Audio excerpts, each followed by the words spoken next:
नमस्कार मित्रांनो, स्वागत आहे तुमचं पुन्हा एका नवीन व्हिडिओमध्ये।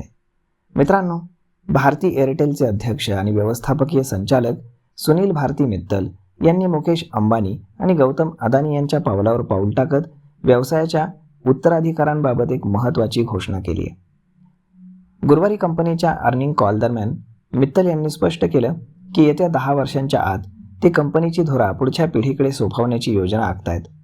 विशेष म्हणजे कंपनीच्या बोर्डानं 1 ऑक्टोबर 2026 पासून पुढच्या 5 वर्षांसाठी सुनील मित्तल यांची पुन्हा अध्यक्षपदी नियुक्ती करण्यास मंजुरी दिलेली आहे।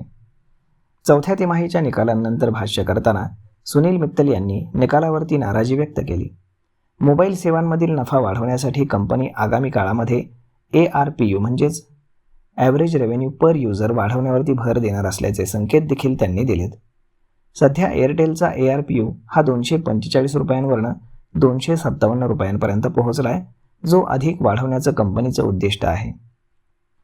मार्च 2026ला संपलेल्या तिमाहीमध्ये एअरटेलची कामगिरी संमिश्र राहिली आहे। या दरम्यान कंपनीचा निव्वळ नफा हा 33.5% घसरून 7,325 कोटी रुपयांपर्यंत आला आहे।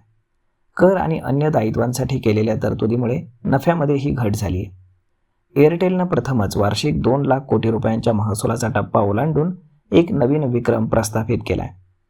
तिमाही आधारावरती ऑपरेशन्समधून मिळणारा महसूल हा 15.6% वाढून 55,383 कोटी रुपये झाला आहे। यामध्ये आफ्रिकेतील व्यवसायानं नोंदवलेल्या 40% वाढीचा मोठा वाटा आहे।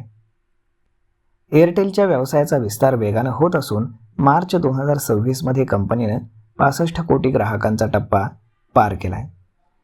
तर मग मित्रांनो, आता सुनील मित्तल यांच्याप्रमाणेच मुकेश अंबानी यांनी आपल्या 3ही मुलांना रिलायन्सच्या बोर्डात सामील करून व्यवसायाची सूत्र पुढच्या पिढीकडे सोपवण्याची प्रक्रिया सुरू केली आहे। दुसरीकडे गौतम अदानी यांनी देखील वयाच्या 70व्या वर्षी निवृत्त होण्याची योजना आखली असून 2030च्या सुरुवातीपर्यंत ते आपला व्यवसाय पुढच्या पिढीच्या हातामध्ये सोपवणार आहेत। तर मग मित्रांनो, यावरती आपलं मत काय हे तुम्ही आम्हाला कमेंट करून नक्कीच सांगा। आणि जर हा व्हिडिओ तुम्हाला आवडला असेल तर आपल्या जवळच्या मित्रमंडळींसोबत देखील हा व्हिडिओ तुम्ही शेअर करायला विसरू नका।